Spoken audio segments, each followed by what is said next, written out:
kompensasi. Menurut Handoko 1992, yang dimaksud dengan kompensasi adalah segala sesuatu yang diterima oleh karyawan sebagai balas jasa atas kerja mereka.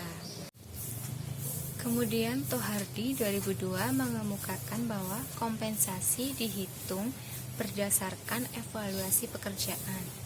Perhitungan kompensasi berdasarkan evaluasi pekerjaan ini dimaksudkan untuk pemberian kompensasi mendekati kelayakan dan keadilan. Pemberian kompensasi bisa berupa uang secara langsung seperti gaji dan tunjangan.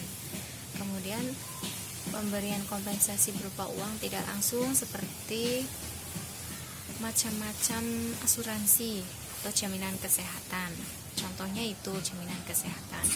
Kemudian pemberian kompensasi berupa fasilitas seperti makan siang,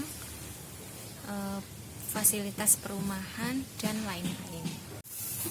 Tujuan kompensasi menurut Singodimejo antara lain menjamin sumber nafkah karyawan beserta keluarganya, meningkatkan prestasi kerja, meningkatkan harga diri karyawan, mempererat hubungan kerja antar karyawan, mencegah karyawan meninggalkan perusahaan, meningkatkan disiplin kerja, efisiensi tenaga karyawan yang potensial, perusahaan dapat bersaing dengan tenaga kerja di pasar, mempermudah perusahaan mencapai tujuan, melaksanakan peraturan perundang-undangan yang berlaku, serta perusahaan dapat memberikan teknologi baru. Adapun tujuan kompensasi menurut Noto Atmojo yaitu menghargai prestasi kerja, menjamin keadilan, mempertahankan karyawan, memperoleh karyawan bermutu, pengendalian biaya, dan memenuhi peraturan-peraturan pemerintah.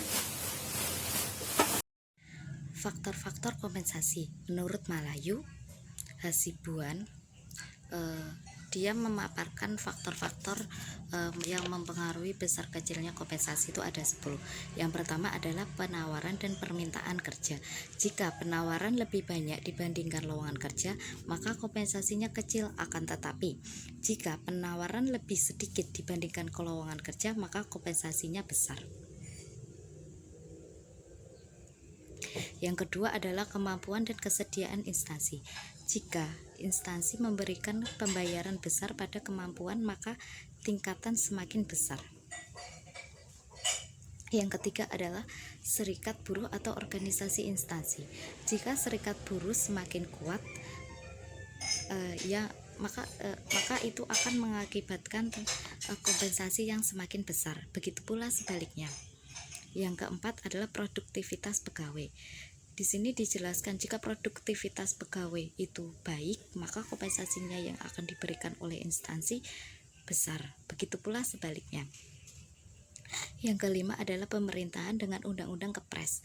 Pemerintahan itu menetapkan bahwa besarnya batas upah dan jasa minimum. Yang keenam adalah biaya hidup. Jika biaya hidup daerah itu tinggi, maka kompensasinya juga tinggi. Yang ketujuh adalah posisi jabatan pegawai.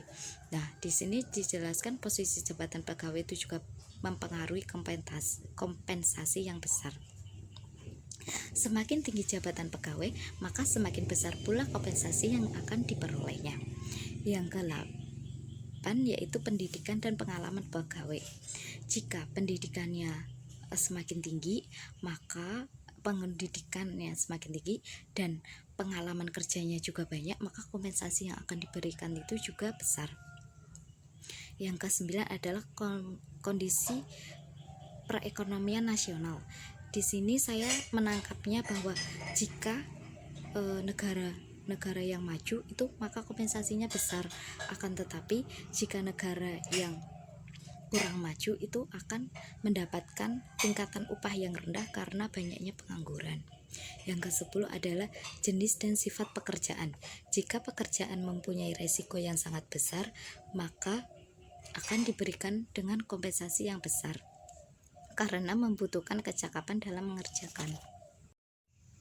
Sistem kompensasi. Hasibuan juga menambahkan pendapatnya tentang sistem kompensasi dibagi menjadi 3, yaitu waktu, hasil, dan borongan. Yang waktu itu seperti jam, mingguan, sama bulanan. Di sini kelebihannya itu pegawai itu yang bermalas-malasan juga mendapatkan upah yang sama dengan yang dia kerja beneran gitu. Yang kedua adalah hasil.